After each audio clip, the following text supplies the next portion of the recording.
पृथ्वी पर पाई जाने वाली विभिन्न चट्टानों की जिक्र करेंगे। चलिए स्टार्ट करते हैं। पृथ्वी की परपटी क्रस्ट सैलों चट्टानों से बनी है। सैल का निर्माण एक या एक से अधिक खनिजों से मिलकर होता है। सैल कठोर या नरम तथा विभिन्न रंगों की हो सकती हैं। पेट्रोलॉजी सैलों का विज्ञान है।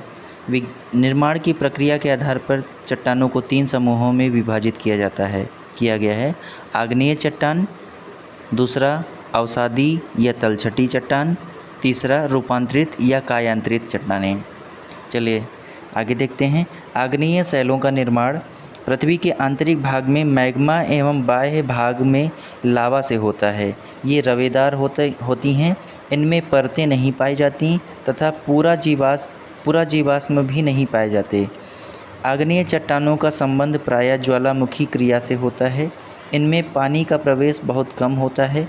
आग्नेय सैलें क्रिस्टलीय तथा अक्रिस्टलीय दोनों प्रकार की होती हैं।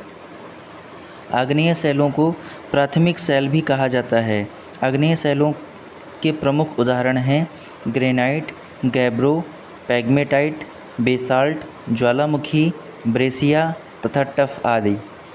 दूसरे नंबर पर अवसादी सैलों का निर्माण पृथ्वी की सतह की सैलें आग्नेय अवसादी एवं कायांतरित अनाच्छादन कारकों के प्रति अनावृत होती हैं, जो विभिन्न आकार के विखंडों में विभाजित होती हैं। ऐसे उपखंड का विभिन्न बहिर्जानित कारकों के द्वारा संवहन एवं निक्षेप होता है। सघनता के द्वारा संचित पदार्थ सैलों में परिणत हो जाते हैं।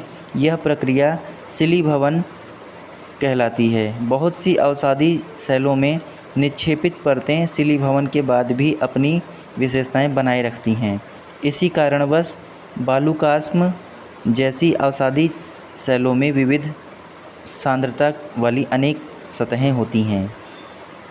निर्माण की प्रक्रिया के आधार पर अवसादी सैलों का वर्गीकरण 3 प्रमुख समूहों में किया गया है।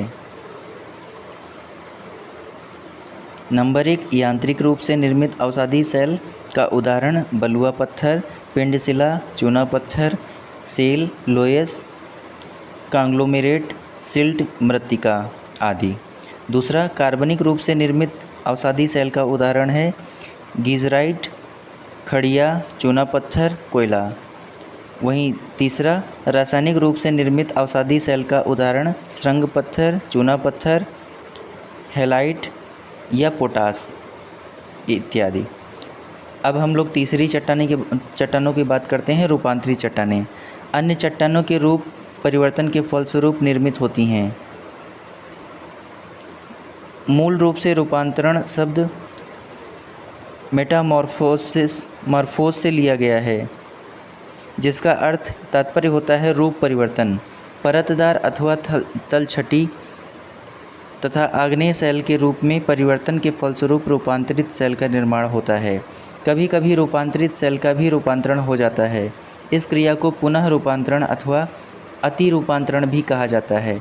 आग्नेय चट्टानों के रूपांतरण से बनी सैलों के उदाहरण हैं ग्रेनाइट से नीस, बेसाल्ट से शिस्ट, फिर बेसाल्ट से एम्फीबोलाइट। वहीं अवसादी चट्टानों के रूपांतरण से बनी सैलों के उदाहरण हैं सेल से स्लेट, चूना पत्थर से संगमरमर, चाक एवं डोलोमाइट से संगमरमर, बलुआ पत्थर से क्वार्ट्जाइट, कांग्लोमरेट से क्वार्ट्जाइट। रूपांतरित चट्टानों के पुनः रूपांतरण से बनी सैलों के उदाहरण हैं स्लेट से फाइलाइट, फाइलाइट से सिस्ट, गैब्रो से सर्पेंटाइन।